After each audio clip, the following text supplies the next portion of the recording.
Bismillahirrahmanirrahim.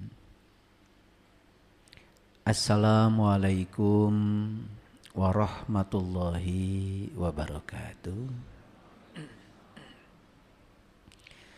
Salam sejahtera untuk kita semua. Om Swastiastu, Namo Buddhaya, salam kebajikan, Sampurasun. Rahayu Sagung Dumadi, semoga seluruh makhluk hidup di semesta ini, baik yang kelihatan maupun yang tidak kelihatan, di setiap ruang dan waktu, di semua tingkatan, senantiasa hidup berbahagia. Semoga kita semuanya selalu menjadi sumber cinta, sumber sukacita, sumber kesejahteraan, sumber kedamaian bagi semua makhluk dimanapun mereka berada. Orang-orang yang berkesadaran, kemanapun dia pergi, kehadirannya itu pasti dirindukan oleh semua makhluk, baik yang kelihatan maupun yang tidak kelihatan. Karena orang yang berkesadaran di dalamnya sudah menjadi energi, sudah menjadi vibrasi. Karena begitu kita mengubah diri dari materi menjadi energi, maka kita menjadi terhubung. Dalam dimensi materi, semua materi itu terpisah. Tapi begitu kita memasuki dimensi energi, maka kita menjadi terhubung. Terutama yang terhubung adalah rasa kita. Sehingga kita itu diberi kecerdasan untuk bisa merasakan apa yang orang lain rasakan. Sehingga dari situlah muncul yang namanya kepedulian. Itulah ciri orang yang sudah menjadi sumber cinta, sumber sukacita. Semoga kita bisa menjadi seperti itu. Segala puji hanya milik Allah, Sang kehadiran, Sang keberadaan. Dia dekat bersama kita, selalu membersamai kita. Bahkan sekarang pun kita bersama Dia.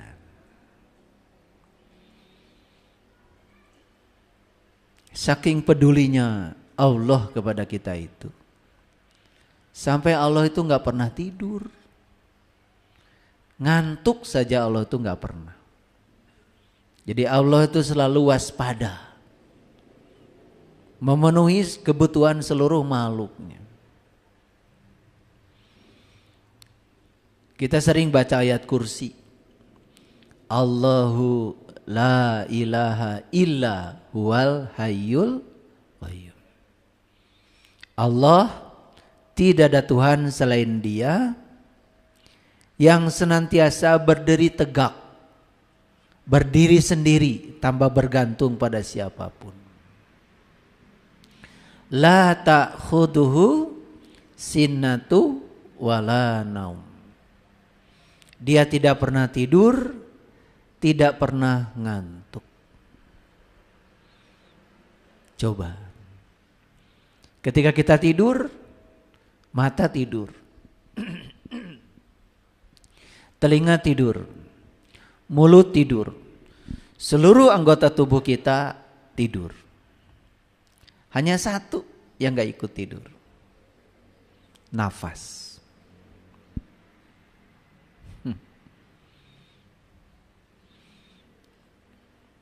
Jadi siapa nafas itu? Bukannya itu yang disebut dengan la ta'khuduhu sinnatu wala naum. Kita belajar agama tuh udah kejauhan.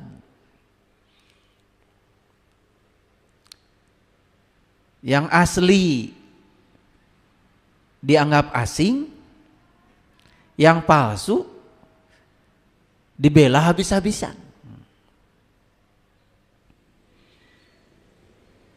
Kalau ada orang cerita Allah menurut pikirannya dianggap benar, yang nyata dalam diri kita, mewujud sebagai sang hidup pada diri kita.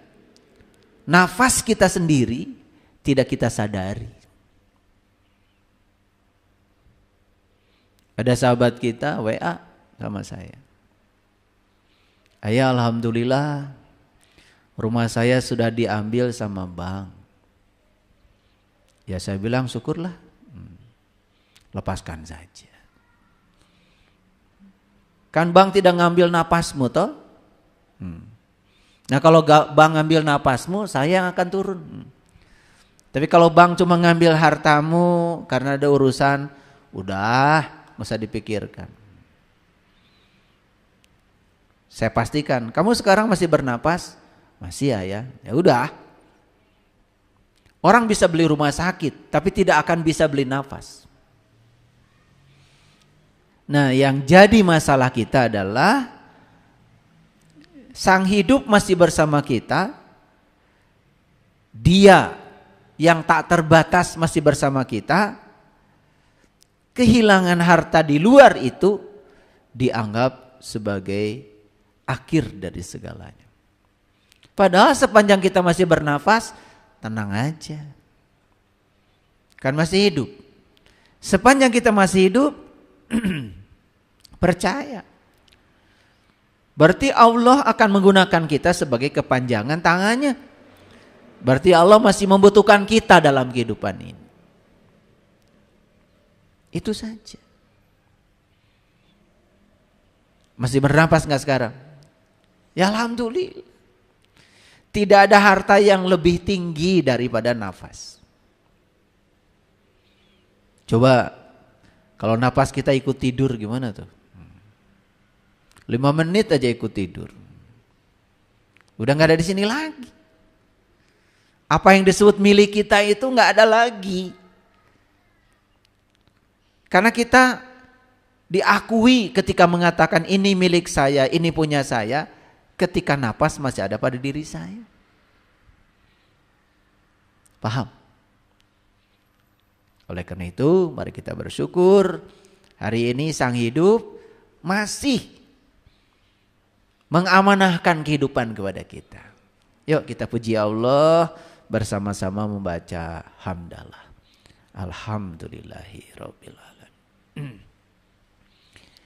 Mari kita awali kajian kita hari ini bersama-sama memohon ridho dan berkahnya seraya membaca basmalah.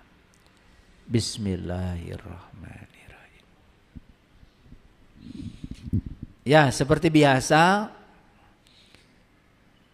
ini karena ditanya sebetulnya saya itu oleh tim,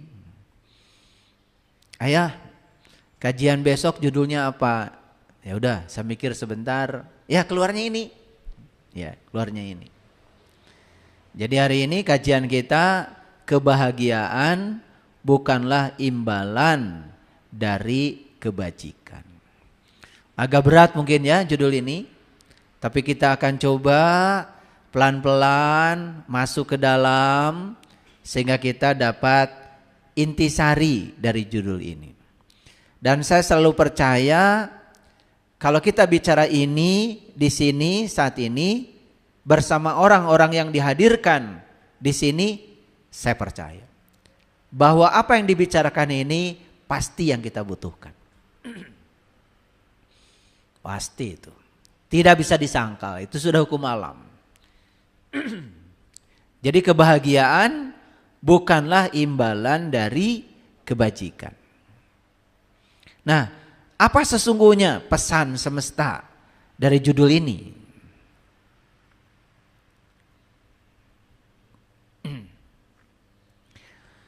Pasti semua orang ingin bahagia, bukan?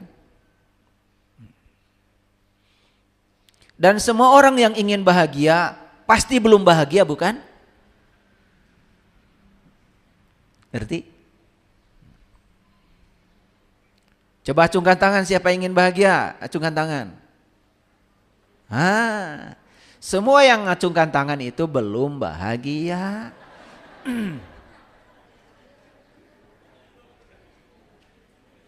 Ya baru ingin kan? Nah pertanyaannya dari saya, terus kapan mau bahagianya? Itu masalah kita. Bahagia itu jadi angan-angan. Seakan-akan bahagia itu besok, lusa. Karena otak kita ini sudah rusak dari kecil. Kalau saya punya rumah bagus, pasti saya bahagia. Jadi untuk bahagia itu harus nunggu rumahnya bagus. Kan ada pertanyaan tuh, bagaimana kalau sampai mati rumahnya gak bagus-bagus? Berarti kan dia mati dalam keadaan tidak bahagia.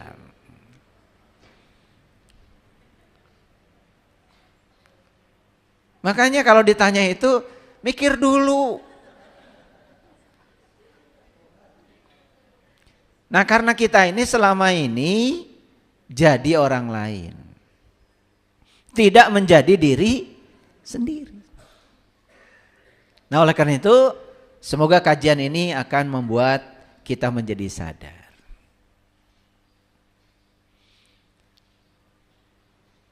Untuk menjadi pembahagia nih, pembahagia itu berarti orang-orang yang bisa menjadi sumber kebahagiaan bagi orang lain. Ternyata harus melewati jalan-jalan ketidakbahagiaan.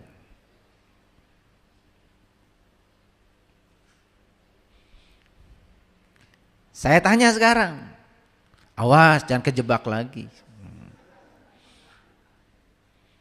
Siapa yang mau menjadi pembahagia? Acungkan tangan. Acungkan tangan. Ini baru bagus nih ya. Berarti orang yang acungkan tangan ini para pemberani. Orang-orang yang ingin menjadi pembahagia.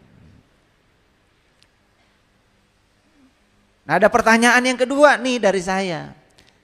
Untuk yang acung tangan tadi. Siap gak melewati jalan-jalan ketidakbahagiaan? Bagus.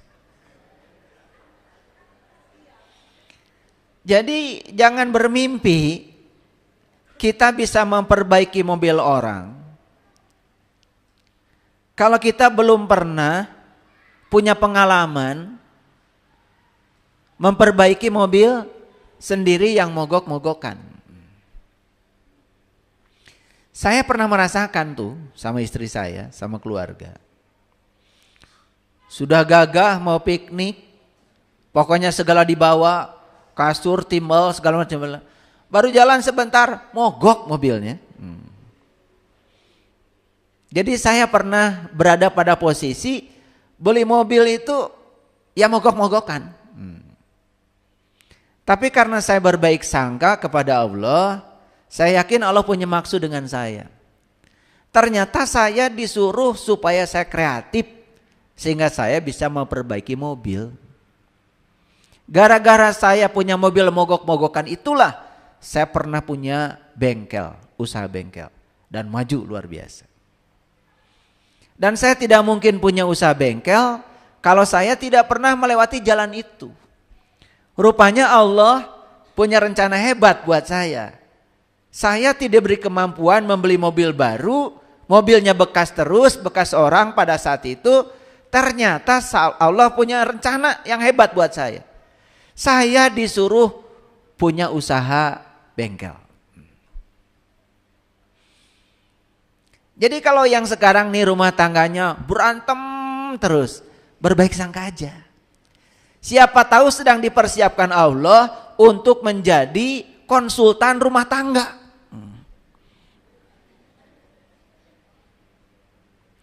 Kalau berantemnya berakhir, maksud saya. Tapi bukan berakhir di pengadilan. Berakhir di rumah dengan kesadaran. Sehingga konflik itu disadari. Oh ternyata sumber konfliknya bukan di pasangan saya. Tapi sumber konfliknya adalah di diri saya. Masing-masing mengubah dirinya. Sehingga semua konflik itu diredam dan kemudian bisa memasuki fase kehidupan baru. Nah, ketika sudah sampai di situ, kan ditanya tuh sama orang yang sedang konflik. Kok kamu bisa begitu? Rumah tangganya sekian puluh tahun semakin bahagia gitu. Oh, saya pernah punya pengalaman. Dulu begini, cuman kami belajar dari penderitaan itu. Dan kami keluar dari situ. Dan kami menemukan mutiaranya. Ternyata berumah tangga tujuan utamanya adalah latihan menerima dan menghargai perbedaan. Saya tidak memaksakan pasangan saya harus seperti yang saya mau. Tapi saya paksakan diri saya untuk bisa menerima pasangan saya apa adanya. Setelah itu kedamaian datang kepada kami. Oh, jadi konsultan.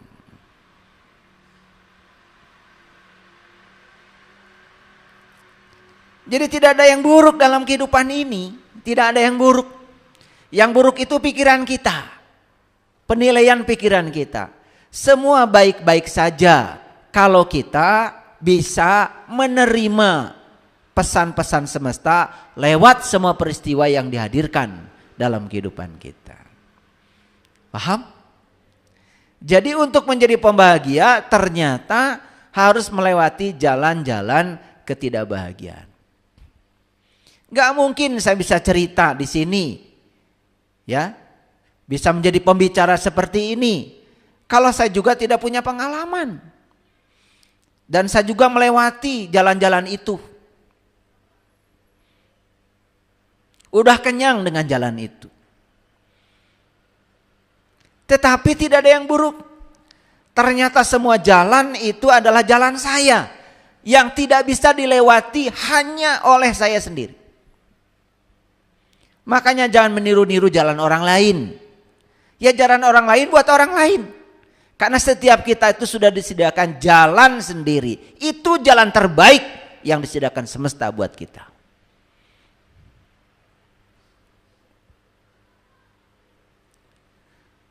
Saya mau nanya, jujur ya. Pernah ada nggak siang-siang gini menyalakan lampu? Ada? Di luar tuh terang.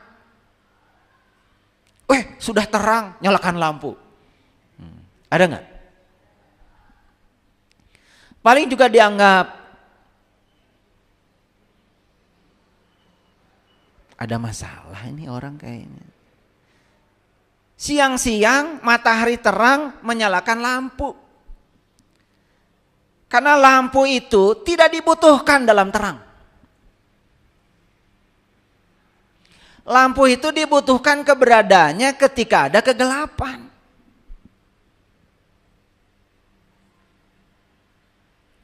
Sekarang saya mau nanya lagi.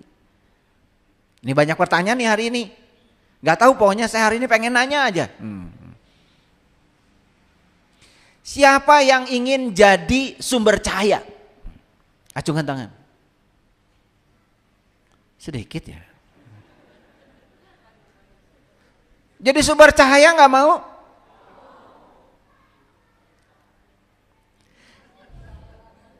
Sumber cahaya itu tidak akan pernah ditempatkan di tempat yang bercahaya. Siap nggak? Makanya begitu kalian ingin hijrah dari kegelapan kepada cahaya, ingin mengubah kehidupan, nggak gratis. Kiri kanan pasti banyak yang negatif. Kalau kita menghadirkan kegelapan dalam kegelapan, kegelapan itu tidak akan pernah melawan kita. Tapi kalau kita menghadirkan cahaya dalam kegelapan, pasti ada perlawanan. Ternyata ingin jadi orang baik itu tidak gratis. Akan dihadirkan orang-orang yang tidak baik untuk menguji tekad kita. Apa sungguh-sungguh kita ingin menjadi orang baik.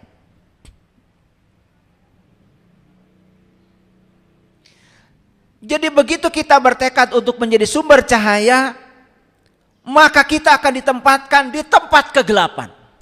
Dan semua lampu dikelilingi oleh kegelapan. Karena memang lampu dibutuhkan di tempat gelap. Tempat terang tidak perlu lampu. Paham? Jadi siap jadi sumber cahaya? Siap diselimuti oleh kegelapan? Takdirnya sumber cahaya pasti akan diselimuti oleh kegelapan. Tidak ada nabi dan rasul yang perjuangannya mudah. Begitu mereka itu membawa ajaran terang, pencerahan, sumber cahaya, pasti ada perlawanan. Dan tidak ada nabi dan rasul yang dilahirkan di tempat terang. Mereka semua diutus oleh semesta di tempat yang penuh dengan kegelapan. Jadi hukum alamnya sederhana. Kalau kita ingin menjadi sumber cahaya, siap-siap dikelilingi oleh kegelapan. Lalu ada pertanyaan, mengapa saya diselimuti kegelapan? Pertanyaan itu dijawab sederhana. Kegelapan itu dihadirkan untuk tahu berapa kuat intensitas cahaya kita. Makanya kalau kita beli lampu kan ada tulisannya itu. Tulisannya itu 40 watt, 60 watt, 80 watt. Nah watt itu bahasa fisika, nama orang fisika. Jadi watt itu artinya joule per detik. Satuan energi itu joule.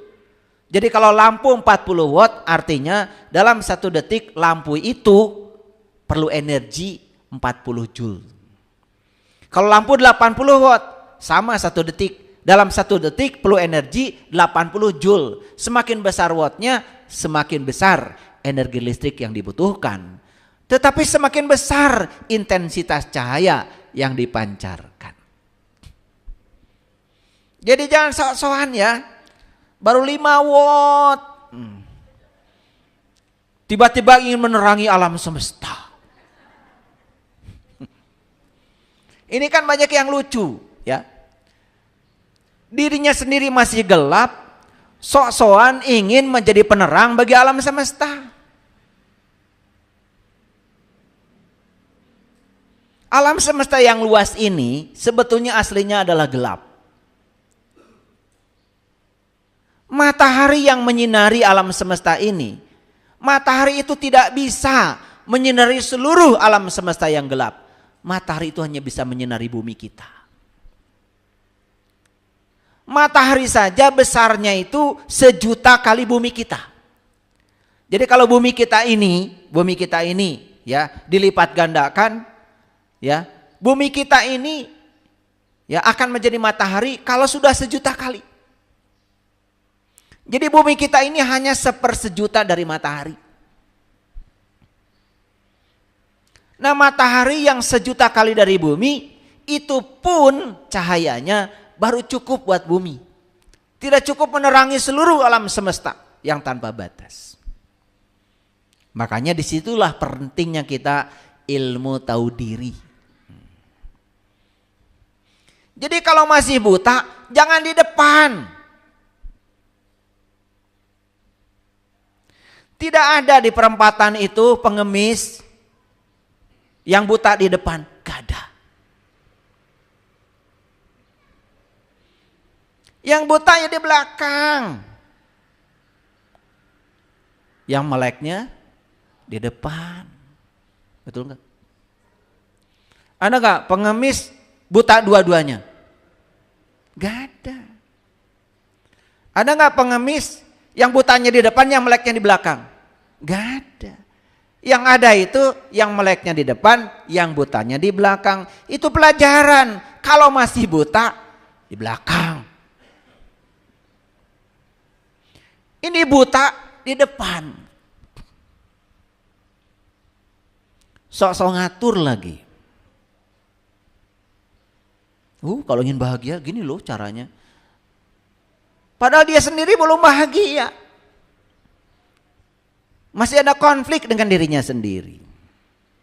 Bagaimana bisa menjadi pembahagia? Sekali lagi pertanyaan saya. Mau jadi lampu? Mau jadi sumber cahaya? Oke. Bersiap-siaplah dikelilingi oleh kegelapan. Nih saya kasih tahu. Begitu kalian bertekad, saya ingin jadi orang sabar, bersiap-siaplah dikelilingi oleh orang-orang yang tidak sabar. Saya ingin jadi orang baik, bersiap-siaplah akan dikelilingi oleh orang-orang yang tidak baik. Ternyata mereka-mereka itulah sesungguhnya sarana untuk mengantarkan hajat dan niat kita. Jadi jangan bermimpi jadi orang baik kalau baru baik sama orang yang baik sama kita. Jangan bermimpi jadi orang sabar kalau kita baru sabar sama orang yang sudah sabar kepada kita. Itu semua ilusi. Paham?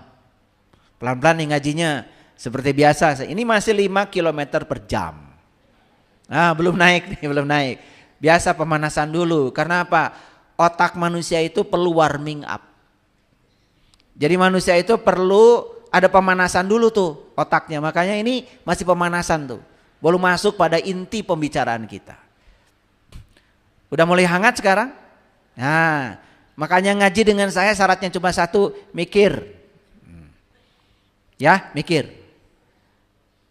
Karena ngaji ini meniti ke dalam, bukan meniti keluar. Ngaji ini bukan menghujat orang, bukan menilai orang, bukan merendahkan orang. Tetapi kita sedang membenahi diri kita ke dalam. Ngaji ini murni sedang belajar meniti ke dalam diri supaya kita bisa jujur pada diri kita sendiri. Karena masalah besar kita bukan orang lain. Masalah besar diri kita adalah diri kita sendiri. Jadi tujuan terang itu adalah untuk berada dalam kegelapan. Paham ya? Begitu ada lampu yang mati, pasti kita akan merasa gelap, bukan? Pasti akan beli lampu supaya terang. Jadi tujuan terang itu jelas, bukan untuk dihadirkan di tempat terang. Tujuan terang adalah dihadirkan di tempat gelap. Nih, saya kasih tahu, ada yang ngeluh sama saya. Ayah, kenapa ya? Selama hidup ini saya kok jadi tulang punggung. Orang tua saya, tanggungan saya. Saudara-saudara saya, tanggungan saya. Bahkan tetangga-tetangga yang tidak mampu, kalau ada kesulitan pasti ke saya. Harusnya bahagia. Berarti Anda sedang dipersiapkan jadi lampu. Kalau kita percaya kepada Allah dan kita bisa menerima semua itu apa adanya, maka Allah akan bilang, urusan kebutuhan dan tanggungan semua yang menjadi tanggung jawabmu itu urusanku. Yang penting kamu yakin saja kepadaku. Tapi kita sering tidak yakin karena ada masalah, ada konflik kita dengan diri kita sendiri. Betul? Itulah pikiran. Jadi kesimpulannya, kalau kita ingin terang, bersiaplah dikelilingi oleh kegelapan. Paham ya? Oke. Nah kan judulnya, kebahagiaan itu bukanlah imbalan dari melakukan kebajikan. Karena sesungguhnya kebahagiaan itu pada dasarnya adalah kebajikan. Atau kebajikan itu sendiri sebutnya adalah kebahagiaan. Jadi tidak seri. Tetapi itu sudah simultan, sudah ada secara bersama-sama. Oleh karena itu, saya meminjam kata-kata cerdas dari seorang yang sangat hebat, namanya Warren Buffett. Dia adalah pengusaha Amerika yang sangat terkenal. Dia mengatakan kalau ingin bahagia cukup memiliki 4 kata saja. Kata yang pertama, do. Kata yang kedua, what. Kata yang ketiga you.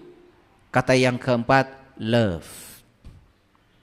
Jadi bahagia itu terletak pada 4 kata saja katanya. Do what you love. Artinya lakukan apa yang kamu suka. Apa? Lakukan apa yang kamu suka. Nah, ini sudah saya jelaskan ya di kajian sebelumnya. Ya, melakukan yang disukai saja tidak cukup ternyata. Apakah yang disukai dibutuhkan oleh semesta atau tidak? Apa yang disukai itu memberikan feedback kepada kita sehingga melakukan yang disukai itu menjadi pekerjaan bagi kita? Apakah melakukan yang disukai itu bisa menjadi profesi bagi kita? Kan itu masalahnya. Yang saya maksud adalah do what you love dalam konteks passionnya ada, missionnya ada, kemudian vocationnya ada, kemudian professionnya ada. Kita melakukan yang kita sukai dan ternyata yang kita sukai dibutuhkan banyak orang. Bagus. Ternyata yang kita sukai membuat kita punya pekerjaan. Bagus. Karena ada feedback di situ. Ada hadiah yang kita raih. Melakukan yang kita sukai ternyata membuat kita menjadi ahli di bidang yang kita sukai.